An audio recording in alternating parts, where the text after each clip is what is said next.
Morning అండి. ఈరోజు నేను కొర్రల ఉప్మా చేసి చూపించాలనుకుంటున్నాను. కొర్రల ఉప్మా తినడం వల్ల కొంచెం షుగర్ ఉన్న వాళ్ళకి తొందరగా ఆకలి అవుతుంది. ఈ కొర్రల తోటి అన్నమైనా చేసుకోవచ్చు, కొర్రన్నం చేసుకోవచ్చు, కొర్రల ఉప్మా చేసుకోవచ్చు, కొర్ర కిచిడి చేసుకోవచ్చు. ఈ కొర్ర ఉప్మా తినడం వల్ల కొంచెం ఆకలి కాకుండా ఉంటుంది, కడుపులో చాలా బాగుంటుంది. నేను ముందు 2 గ్లాసులు చేయాలనుకుంటున్నాను. ఈ 2 గ్లాసులు ఫస్ట్ రాత్రిపూటనే నానబెట్టుకోవాలి. ఇది బాగా కడగాలి. బాగా కడిగిన తర్వాత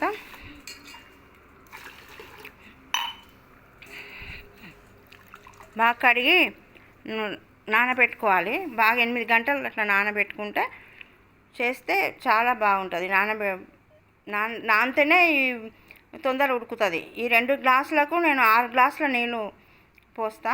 అట్లా అయితేనే మంచిగా ఉడుకుతుంది. అది ఒకవేళ కొంచెం ఉడకనట్టు ఇంకా మంచి పలుకు ఉంటే, కొంచెం మెత్తగా ఉంటేనే తినబుద్ధి అవుతుంది ఇది కొర్ర ఉప్మా. లేకుంటే అసలు తినాలనిపించదు.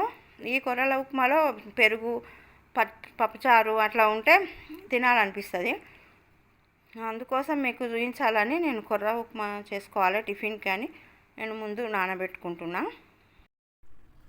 కొర్రలు రాత్రి నానబెట్టిన ఈ నీళ్ళు బాగా నానినవి, ఇలా బాగా కొంచెం మంచిగా ఇట్లా నానినవి. రాత్రి నానబెడితేనే తొందర ఉడుకుతాయి కాబట్టి రాత్రి నానబెట్టుకున్నా. ఇది మళ్ళీ ఇంకొకసారి కడగాలి. బాగా ఈ నీళ్ళని ఉంచుకొని పెట్టుకోవాలి. ఈ ఉప్మాకు ఇప్పుడు మీకు ఉప్మా చేసి చూపించాలనుకుంటున్నా. కొర్రల ఉప్మా స్టవ్ వెలిగించి బాండి పెట్టి ఆయిల్ 2 చెంచాలు ఆయిల్ వేడైన తర్వాత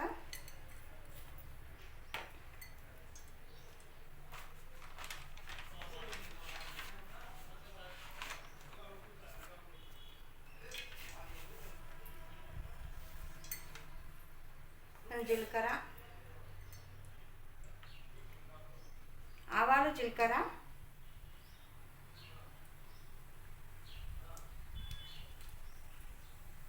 మినపప్పు, శనగపప్పు, కొన్ని పల్లీలు,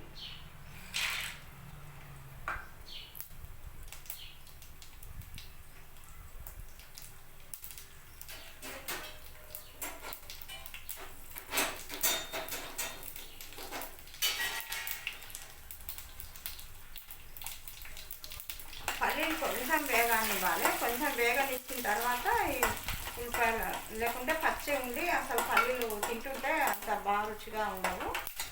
ఉల్లిపాయలు చేసి పెట్టుకున్నా.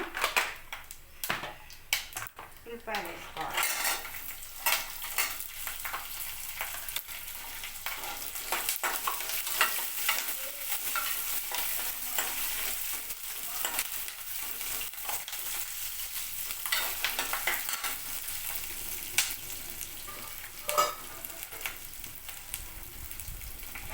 కొంచెం ఎర్రగా అయిన తర్వాత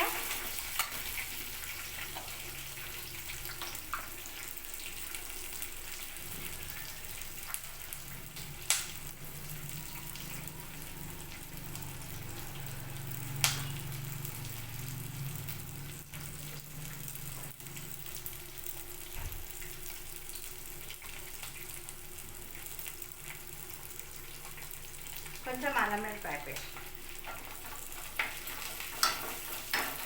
టమాటాలు కూడా వేసుకోవాలి. కొన్ని పచ్చిమిరపకాయలు చిన్న తరిగి పెట్టుకొని పచ్చిమిరపకాయలు, కొంచెం టమాటాలు, 2 టమాటాలు.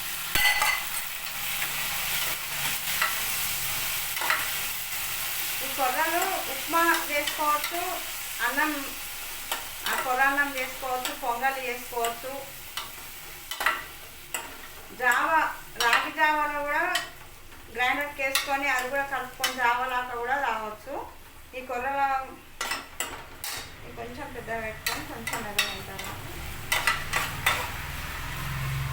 కొంచెం కరివేపాకు, కొంచెం పుదీనా, కొత్తిమీర ఉంటే కొత్తిమీర.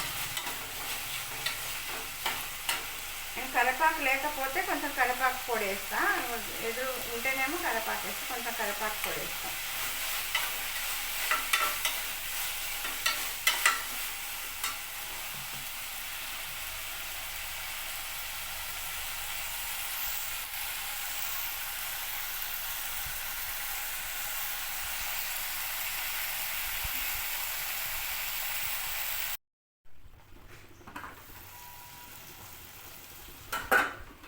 ఇలా కొంచెం మగ్గిన తర్వాత మంచిగా ఇట్లా మగ్గించుకోవాలి. మంచిగా ఉల్లిగడ్డ ఇవన్నీ తర్వాత ఈ గ్లాస్ తోటి నేను రెండు గ్లాసులు పోసిన కదా, ఇవి 6 గ్లాసుల నీళ్ళు పోసుకోవాలి.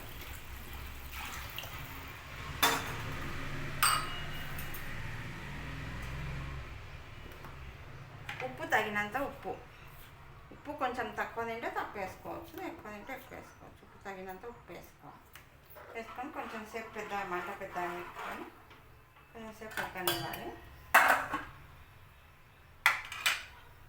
ఈ కొర్రలు ఈ బియ్యం పాలిష్ చేస్తారు. బియ్యంలో పోషకాలు ఎక్కువ ఉండవు. కొంతమంది అయితే బియ్యాన్ని వంచుతున్నారు, గంజి మొత్తం వంచుతారు, పోషకాలు అస్సలు ఉండకుండా తింటున్నారు బియ్యాన్ని. ఇంకా కొంతమంది అట్లనే చేస్తున్నారు. చిరుధాన్యాలు అంటారు ఈ కొర్రలని. మన ఆరోగ్యానికి ఎంతో మేలు చేస్తుంది. ఈ కొర్రలలో ఫైబర్ ఎక్కువగా ఉండడం వల్ల డైజెషన్ అంతా బాగుంటుంది. కొలెస్ట్రాల్ రాకుండా చేస్తుంది. షుగర్ అదుపులో ఉంచుతుంది. విటమిన్ బి ఉండడం వల్ల నాడీ వ్యవస్థ, బ్రెయిన్ చాలా బాగుంటుంది. బ్లడ్లో హిమోగ్లోబిన్ లెవెల్ కరెక్ట్గా ఉంచుతుంది. విటమిన్ బి ఉండడం వల్ల ఈ మానసికంగా మతిమరుపు పెద్ద అట్లాంటివి ఉండవు. బ్రెయిన్కు మంచిది, చాలా మతిమరుపు ఉండదు.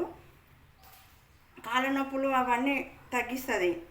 ఈ చిన్నపిల్లల నుంచే ఇది అలవాటు చేయాలి. చిన్నపిల్లల నుంచే ఈ కొర్రలు తినడం అలవాటు చేస్తే వాళ్ళకి పెద్దయిన తర్వాత ఈ షుగరు, బీపీలు రావు. జ్ఞాపక శక్తి అన్నీ బాగుంటాయి. అందుకు ఈ కొర్రలు తప్పకుండా తినిపించాలి పిల్లలకి. ఈ రక్తహీనత కూడా తగ్గిస్తుంది పిల్లల్లో, చాలా మంచిది ఈ కొర్రలు తినడం వల్ల. కొంతమంది ఇష్టపడరు కొర్రలు అంటే, కానీ మంచిగా మనం టేస్ట్గా ఇట్లా పొంగల్లాగా చేసుకోవచ్చు.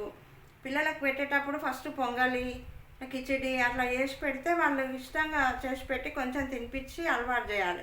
కొంచెం అలవాటు చేయాలి. ఫస్ట్ ఒకటేసారి చాలా తినరు కాబట్టి కొంచెం అలవాటు చేసి తర్వాత ఎప్పుడెప్పుడు వారానికి 2-3 సార్లు అయినా చేసుకోవాలి.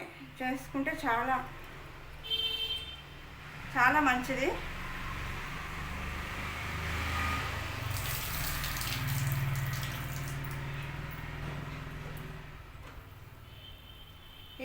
ఇది మసిలిన తర్వాత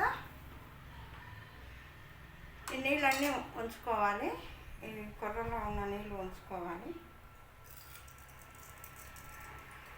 కడగాలి బాగా, కడగకుంటే బాగుండదు. మంచిగా 2-3 సార్లు రాత్రి కడిగి పెట్టుకున్నా మళ్ళీ ఇప్పుడు కూడా కడగాలి.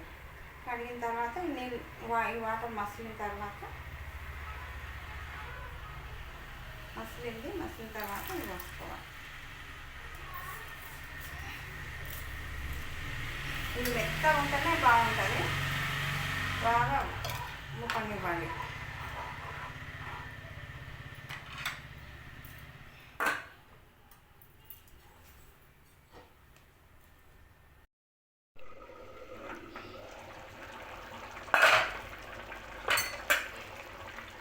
ఇలా బాగా ఉడకనివ్వాలి. ఇంకా టైం పడుతుంది. ఉడికే వరకు చాలా టైం పడుతుంది, చాలాసేపు అవుతుంది. బాగా ఉడకనివ్వాలి. మెత్తగా ఉండాలి. మెత్తగా ఉంటే చాలా మంచిగా తినాలనిపిస్తుంది. మెత్తగా లేకపోతే అసలు తినబుద్ధి కాదు. మంచిగా మెత్తగా ఉండాలి. అన్నంలాగా చేసుకోవద్దు. కొంచెం మెత్తగా పలుకు ఉండకుండా ఇట్లా మెత్తగా ఉండాలి. అందుకోసం కొంచెం నీళ్ళు ఎక్కువనే పోయాలి. 6 గ్లాసులు పోసినాం కానీ పడితే ఇంకో గ్లాస్ కూడా పోయొచ్చు. మనం చూసుకొని పోసుకోవాలి. దీంట్లో పప్పుచారు, పెరుగు అలా కలుపుకొని తింటే చాలా బాగుంటుంది. ఈ అన్నం ఈ అన్నంలో ఈరోజు నేను పప్పుచారు చేసిన. ఈ పెరుగన్నం, ఈ కిచిడి, ఈ ఉప్మాలో తినాలనే పప్పుచారు చేసి పెట్టుకున్నా. బాగా ఉడికింది కొర్రల ఉప్మా. ఇలా చిన్న మంట మీద చాలాసేపు అయ్యింది. చాలాసేపు పెడితేనే ఇలా మెత్తగా అయ్యింది. ఇలా మెత్తగా ఉంటేనే తినాలనిపిస్తుంది. ఇది ఒక బౌల్లో తీసుకోవాలి.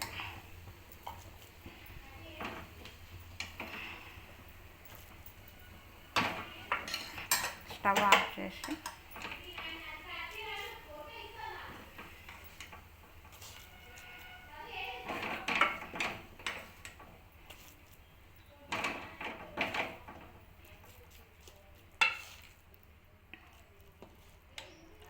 ఈరోజు నేను పప్పుచారు ఉంది, పప్పుచారు చేసిన. ఈ పప్పుచారు ఈ ఈ కొర్రల ఉప్మాలో బాగుంటుందనే ఉద్దేశం మీదనే నేను పప్పుచారు చేసుకున్నా టిఫిను. నేనైతే కొంచెం ఇంత తింటే సరిపోతుంది. నేను ఉదయం ఇంత తింటే మంచిగా కడుపులో మంచిగా ఉంటుంది. పప్పుచారు వేసుకుని తింటే, లేకపోతే టమాటా చట్నీ అయినా ఏదైనా వేసుకొని తింటే, ఇట్లా పప్పుచారుతో తినడం వల్ల మంచిగా తినాలనిపిస్తుంది. అందుకోసం నేను ఎప్పుడు ఉప్మా చేసినప్పుడు పప్పుచారు తప్పకుండా ఉంటుంది. ఈ వీడియో మీకు నచ్చినట్లయితే లైక్ చేయండి, షేర్ చేయండి, సబ్స్క్రైబ్ చేయండి.